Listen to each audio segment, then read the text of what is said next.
And I don't think he's calling Nick and just saying, like, hey, do you think you can do it? Like, I would imagine think he they and had Nick those have had before, that. right? Yeah, before the draft even. Yeah. It's part of the evaluation that is now done on that front to draft him where they drafted him.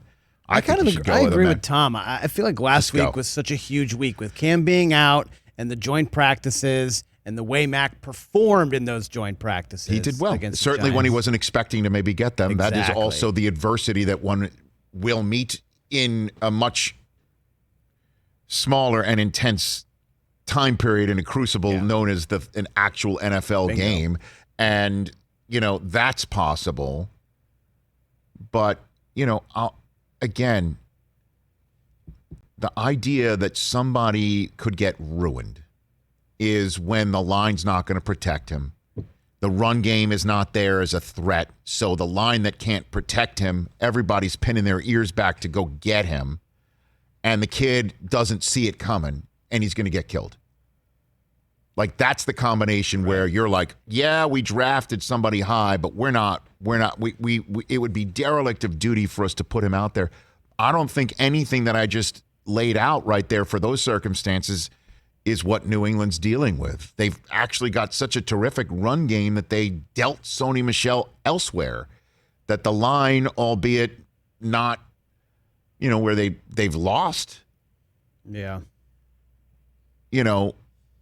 People, I don't see it as something that's a terrible liability, and they got the weapons that Mac hasn't really played with yet.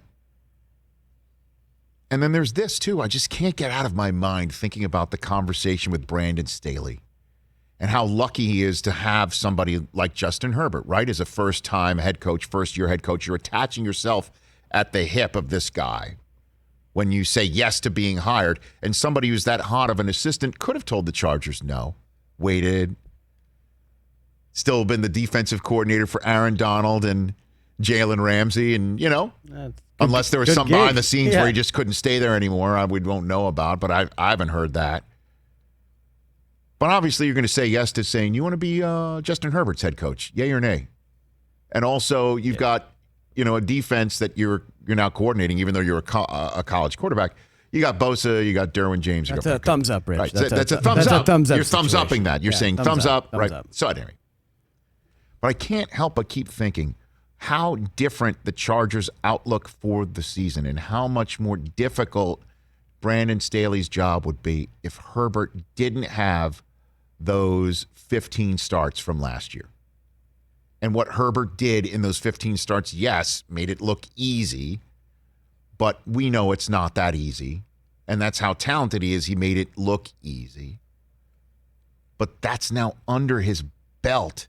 And the Chargers, obviously Staley's in a catbird seat position, but the Chargers writ large have an opportunity to make some considerable hay this year if all the ifs become reality. What a different possibility it would be if Herbert had never started a game before, or only a couple at the end.